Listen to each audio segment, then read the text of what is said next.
A subway worker nobody ever noticed spotted what the city's doctors and politicians missed, and by acting in a single terrifying moment, he saved the life of the councilwoman who ran the entire city.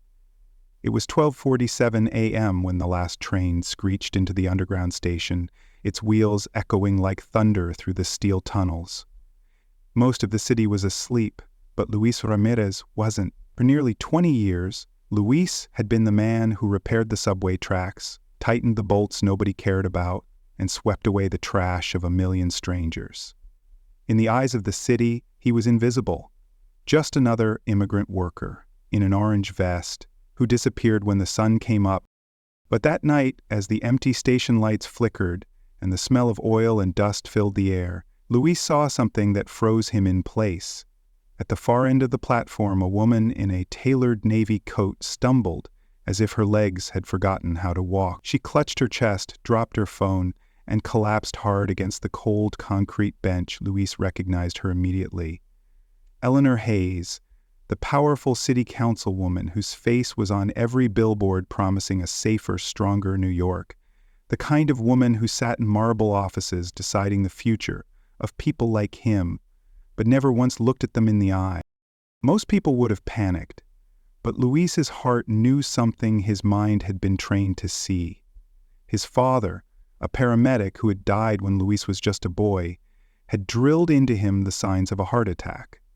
The way the hand clutched at the chest, the short, ragged gasps, the faint blue creeping into the lips. Luis's father had always said, "Mijo, emergencies don't care if you're rich or poor. If you know what to do, you can save a life before the ambulance even arrives." Luis dropped his wrench and sprinted across the platform. "Senora Hayes, don't move, don't talk. You're having a cardiac event, just listen to me." Her eyes widened with terror. The woman who commanded council chambers with icy confidence now looked like a child, begging not to be left alone. She tried to speak, but her words came out fractured, barely a whisper. Luis dialed 911, his voice steady as steel. "Union Square Station, lower platform, female patient, mid-50s, says severe chest pain, shortness of breath, possible myocardial infarction. We need paramedics right now." The dispatcher hesitated. "Who are you?" Luis answered without shame. "Subway maintenance. But I know what I'm seeing." He knelt beside Eleanor, positioning her body to keep blood flowing, loosening her coat so she could breathe. He didn't think about his aching knees, or the fact that she had once voted to cut funding for transit workers like him. He only thought about the pounding memory of his father's lessons. By the time the paramedics thundered down the stairwell minutes later, Eleanor was still alive, fragile, terrified, and they found her stabilized in the exact position she needed to be. One of them glanced at Luis with surprise. "Damn, whoever trained you saved her heart tonight." Luis said nothing. He picked up his wrench, wiped his hands on his vest, and went back to tightening bolts like nothing had happened. Because that's what invisible men do. They save lives in silence, while the powerful pretend it never happened. What Luis didn't know was that this night, this one forgotten subway shift, would drag him into a conspiracy bigger than the tunnels he worked in, and a fight for justice that would change everything the city thought it knew about power, loyalty, and the price of corruption. The morning after saving a life, Luis Ramirez dragged himself back to work as if nothing had happened. The city didn't stop for one man's good deed, not when that man wore grease-stained boots and a fluorescent vest. He tightened bolts on the 14th Street line, scrubbed graffiti off tiled walls, and swept away discarded coffee cups, just like every other day of the past 20 years. But when he opened his dented gray locker, he froze. Taped to the inside was a crisp, official-looking notice. Formal warning: unauthorized presence in restricted areas during work hours. Further violations will result in termination. The signature at the bottom: Gerald Kane, Chief of Transit Security. Luis stared at the paper, then laughed under his breath. Not the laugh of amusement, the laugh of a man who had just been slapped by the system he kept alive. Last night, he'd pressed his knees into the dirty subway floor to keep a powerful woman breathing. Today, the system told him he was a criminal for being in the wrong place at the wrong time. Kane, a man with a spotless suit and a heart as cold as the turnstiles he guarded, was already waiting at the end of the locker row. "Rules are rules, Ramirez," he sneered, his voice dripping with satisfaction. "You had no clearance to be on that platform after hours. Consider this your first strike." Luis folded the warning calmly, slipped it back into his locker, and met Kane's eyes without blinking. 15 years. Not a single complaint. And you hand me this? The day after I kept someone from dying? Kane's smirk widened, the kind of smile that feeds on humiliation. "I don't care what you think you did. Heroes don't break rules. Remember that." For a moment, Luis thought about how easy it would be to shove the man against the locker door, to spit out the anger boiling inside him. But he heard his father's voice again. "Mijo, anger burns fast. Patience builds fire that lasts." So Luis simply nodded and walked away, pushing his mop cart down the hall. But deep inside, he felt something shift. He wasn't just invisible anymore. Someone was watching him. Someone wanted him silenced, and in a city where secrets traveled faster than subway trains, Luis realized one chilling truth. If they wanted him punished for saving a life, it meant saving that life had ruined somebody's plan. That was the night the invisible worker stopped being a bystander and started becoming a hunter. For 3 days, Luis kept his head down, mopping the marble floors of the Subway Authority headquarters, fixing loose wiring in stairwells, polishing brass railings until he could see his own tired reflection. But no amount of scrubbing could wipe away the thought burning in his mind. Why punish me for saving someone's life? It didn't make sense, unless someone had wanted Eleanor Hayes to die. That theory gained weight on Thursday morning. Luis, pushing his cleaning cart past the restricted 12th floor, noticed something unusual. Through the half-open door of a private office, he caught sight of Dr. Bernard Lowell, Eleanor's longtime physician. The man's pristine white coat was missing, replaced by an expensive tailored suit. His voice low but heated as he argued with none other than Gerald Kane. Luis froze. He angled his mop bucket closer to the door, pretending to fix the squeaky wheel while his ears strained. "She should have been gone by now," the doctor whispered, his face tense. Another episode so soon wasn't part of the timeline. Kane's jaw tightened.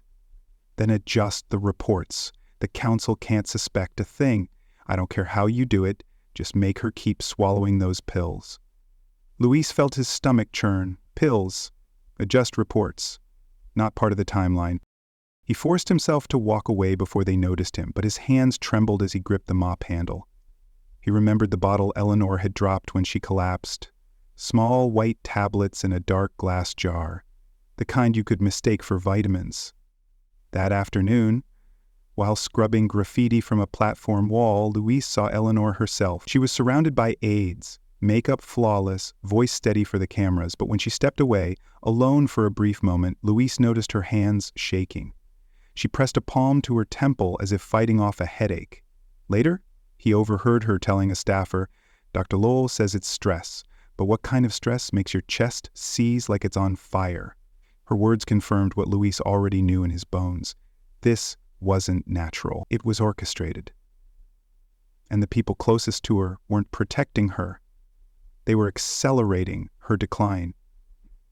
As he locked up his tools that night, Luis whispered to himself, "They think I'm just the janitor with a mop, but I've seen too much.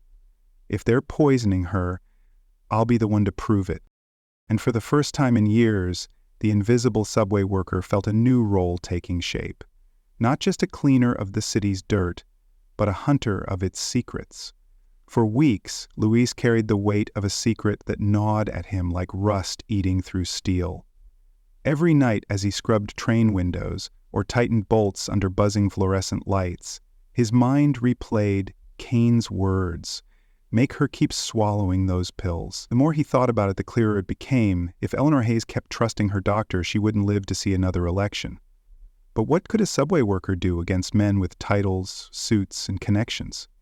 His gut screamed for him to act, but one wrong move could cost him not just his job, but his life. Then came Nina Patel. Nina was new to the transit authority, a young IT technician with sharp eyes and faster hands, the kind who could pull apart a firewall the way Luis pulled apart an engine. She'd grown up the daughter of Indian immigrants in Queens, a place where you learned early that people in power rarely looked out for people like you. Their paths crossed one Friday night when Louise found her hunched over a broken security camera feed in a control room. "Piece of junk," she muttered, slamming the keyboard. Louise chuckled softly. "Don't hit it. Machines don't like being disrespected." She glanced at him, surprised that the quiet janitor even spoke. "And what would you know about it, mop guy?" Louise leaned against his cart. "I know a cover-up when I see one. You ever wonder why cameras seem to stop working right before something goes wrong?" Her smirk faded. For a moment, the fluorescent hum was the only sound in the room. Then Nina closed the door and lowered her voice. "What do you know, Louis?" That was the night the invisible janitor stopped being alone. Over stale coffee in the break room, he told her about Eleanor's collapse, Kane's warning, the doctor's whispers. At first she thought he was paranoid. But when Louise described the exact wording he'd overheard, adjust the reports, keep her swallowing the pills, Nina's face hardened. "My cousin works in a hospital," she said quietly. "Those aren't vitamins. That's a setup." From then on, they planned in whispers and shadows. Nina would use her access to plant discreet microphones in office vents and connect them to a secure server outside the transit system. Luis, invisible as ever with his mop and keys, would position the devices during his nightly shifts, slipping past doors no one else noticed. It wasn't glamorous, it wasn't fast, but together, the forgotten worker and the overlooked technician built a surveillance net strong enough to catch wolves in their own den. And as Louis slipped a tiny black recorder under Gerald Kane's desk one night, he thought of his father's words again. "Real heroes don't work alone. They find others who see the same truth." For the first time, Louise felt something he hadn't felt in years. Hope. The first week of recordings came back empty, just the usual chatter of late-night meetings, footsteps echoing across polished tiles, Gerald Kane barking orders at junior staff. Louise almost wondered if he had risked everything for nothing. But then came Tuesday night. Nina sat hunched in front of her laptop in the break room, headphones clamped over her ears. Louise watched as her face drained of color. She hit pause, pulled the headphones off, and whispered, "You need to hear this." Louise slipped the headphones on. Static crackled, then Kane's deep voice filled his ears. "Her vitals look steady," Kane muttered. Lowell's voice answered, tight with irritation. "That's only because I've kept the dosages low enough to avoid suspicion. But if you want this over by the next quarter, we'll need to increase it." Louise's chest tightened. "Increase it? Dosage?" Kane's laugh was cold, the kind of laugh you only hear from men who think they'll never face consequences. "Do it. By the time anyone asks questions, she'll be a martyr of overwork. Public eats that story up." Louis yanked the headphones off, his hands trembling. For years he had mopped up cigarette butts, cleaned bloodstains off platforms, patched cracks no one cared about. But never had he heard evil laid so bare. "They're not just ignoring her health," Nina said quietly. "They're engineering her death." Louis pressed his palms into the table, trying to steady the storm inside him. He remembered Eleanor collapsing, gasping like a drowning woman. He remembered Kane's smirk in the locker room. And he remembered his father's words, "Knowledge without action is complicity." That night, Louis didn't just feel like a maintenance worker with a mop. He felt like a man holding a live grenade. Because if this recording got out, Kane and Lowell's empire would crumble. But if they found out what he and Nina had, their lives wouldn't be worth the dust on the subway floor. Louis leaned close, his voice low, steady. "We need more. Enough to bury them. Every word, every transaction, every lie. When this blows, it has to be undeniable." Nina nodded, eyes blazing. "Then let's make them hang themselves, with their own words." From that night forward, the subway tunnels weren't just Louis's workplace. They became the hunting ground where the invisible hunted the powerful. The evidence was damning. Louis and Nina now had hours of recordings, Kane's orders, Lowell's clinical coldness, the plot spelled out like a blueprint for murder. But evidence locked on a hard drive meant nothing if Eleanor Hayes kept swallowing poison. Louis knew he had to act carefully. The opportunity came during a routine city council session. The grand chamber bustled with reporters, aides, and cameras, all trained on Eleanor as she presented another ambitious infrastructure plan.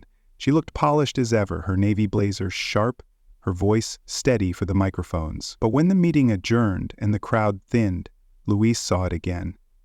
The subtle tremor in her hand as she reached for her water glass, the pale sheen on her forehead no makeup could hide. He slipped through the side hall, mop cart rattling, blending into the background like always. For 20 years, people had learned not to notice him. That invisibility was now his shield. As Eleanor's aides shuffled papers and gathered their things, Louise moved close enough to her desk to set down a sealed envelope atop her briefing notes. No words, no eye contact, just a single line typed neatly inside. Test your pills. Someone close is lying to you. For a moment he thought she wouldn't notice, but as she stacked her papers, her eyes froze on the envelope. She slid it into her purse with practiced calm, never letting her face betray surprise. Later that afternoon, Eleanor sat across from Dr. Lowell in her private office. The tiny microphone Nina had hidden in the lamp captured every word. "How are the supplements working, Eleanor?" the doctor asked, voice oily, rehearsed. She smiled politely, but her tone carried an edge Louise had never heard before. "Religiously, doctor, but I've been thinking, maybe I should get a second opinion, just to be sure." There was a pause, the sound of ice cracking. Lowell cleared his throat. "That won't be necessary. Your stress is improving. Another doctor will only confuse the treatment." "And yet," she said, opening a drawer, "someone sent me this today." Paper rustled. The envelope. "It suggests the pills you've given me aren't vitamins at all. What would you say if I sent them to an independent lab?" The silence that followed was thunderous. Then came Lowell's shaky protest. "That's absurd. Whoever sent you that is trying to sabotage your recovery." But Eleanor's reply was colder than the subway tunnels at midnight. "Doctor, in 15 years of politics, I've learned something. When someone works this hard to stop me from checking, it usually means I should." Nina replayed that line 3 times in the break room later, her eyes shining. "She knows, Louise. She doesn't trust him anymore." Louise exhaled slowly, the weight of months lifting from his chest. The seed of truth was planted. Eleanor had seen the first crack in the mask. And cracks, Louise knew, were how the light got in. The recordings were no longer whispers in the dark. They were a bomb waiting to explode. 92 hours of audio, each clip sharper than a knife. Kane ordering cover-ups, Lowell admitting to dosages, their voices dripping with arrogance. Louise and Nina knew it was time. But they also knew the evidence couldn't just leak quietly. It had to detonate in the most public way possible, so no one could bury it. That chance came at the monthly city council oversight hearing. Eleanor Hayes presided as usual, papers neatly stacked, her blazer crisp, her face calm for the cameras. Kane, smug as ever, stood at his usual post behind her chair, arms folded like he owned the chamber. Dr. Lowell sat 2 rows back, briefcase at his feet, eyes scanning the room with clinical detachment. Lewis wheeled his mop cart into the chamber, invisible as always. Nobody blinked, nobody cared. That was his weapon.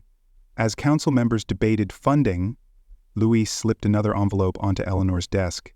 Inside was a small USB drive. On it, the recordings. The truth. At first, Eleanor didn't react. She continued nodding, flipping through papers. But when she plugged the drive into her tablet beneath the desk, her eyes widened ever so slightly. Kane never noticed, too busy smirking at his own imagined power. At evening, Eleanor summoned both Kane and Dr. Lowell to her office. Nina's surveillance devices caught every second. The office was quiet, city lights glowing beyond the glass windows. "Wilson," Dr. Eleanor began, her voice even, "I've been told my health issues are stress. I trusted you both. But tonight I heard something interesting." She tapped the tablet. Kane's own voice filled the room. "Increase the dosage. By the time anyone asks questions, she'll be a martyr of overwork." For the first time in months, Kane's confidence cracked. This is fabricated." Lowell leapt from his chair, face pale. "Eleanor, you can't sit down," she snapped. Her hand pressed a button under the desk. The office doors swung open. FBI agents in dark suits flooded in, badges raised. Cameras from a local journalist Luis had tipped off rolled from the corner. "Wilson Kane," the lead agent announced. "You're under arrest for conspiracy, attempted murder, and fraud." Kane's face drained of color as handcuffs clicked around his wrists. Lowell tried to bolt, but two agents grabbed him before he reached the door. And in the corner, unseen by everyone, Luis leaned on his mop handle, watching the men who had mocked him dragged out like rats exposed to daylight. For the first time, the invisible janitor wasn't laughing under his breath. He was smiling. Because justice, when it finally comes, isn't quiet, it roars. The next morning, headlines blazed across every newspaper and news site in the city. Transit worker exposes poison plot against councilwoman. From janitor to hero, Luis Ramirez saves New York's power broker. The story spread faster than a rush hour train. A subway worker, ignored for decades, had brought down two of the city's most powerful men. Talk show hosts called him the Invisible Guardian. College kids painted murals of him on brick walls in Queens. For once, the city remembered the man who kept its tunnels alive. Eleanor Hayes didn't just survive, she stood taller than ever. At a press conference, cameras flashing like lightning, she faced the crowd with Luis standing quietly beside her. "Last month, I nearly lost my life," she said, her voice steady. "Not because of fate, but because of betrayal from people I trusted most. But I stand here today because of one man. A man this city overlooked. A man who refused to stay silent." She turned, placing a hand on Luis's shoulder. "Luis Ramirez. This man saved my life twice, once in the subway tunnels, and once in this very chamber of politics.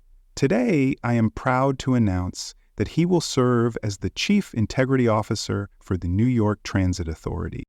The crowd erupted. Luis lowered his head, humbled, but his chest swelled with something he hadn't felt in years: pride. While justice ran its course. Gerald Kane traded his tailored suits for a prison jumpsuit, sentenced to 25 years for conspiracy and attempted murder. Dr. Bernard Lowell was stripped of his license, charged with malpractice, and left to face a lifetime of disgrace. Their names, once feared in city halls, were now curses whispered in jail cells. Months later, Luis sat in his new office on the 18th floor of transit headquarters, overlooking the same streets he had once cleaned from underground. His desk wasn't fancy, his office wasn't the largest, but the nameplate glowed like a medal. Luis Ramirez, Chief Integrity Officer. On his wall hung a photo of his father, the paramedic whose lessons had saved not just Eleanor but the soul of a city. Luis had started a foundation in his father's honor, funding scholarships for first-generation students who dreamed of medicine. Dozens of kids from working-class families now wore white coats, their futures forever changed. Eleanor visited often. Sometimes she would laugh and say, "Luis, you clean corruption better than you ever cleaned those tunnels." But Luis always shook his head with a small smile.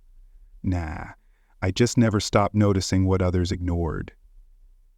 Outside, trains roared through tunnels, carrying millions of strangers who would never know his name.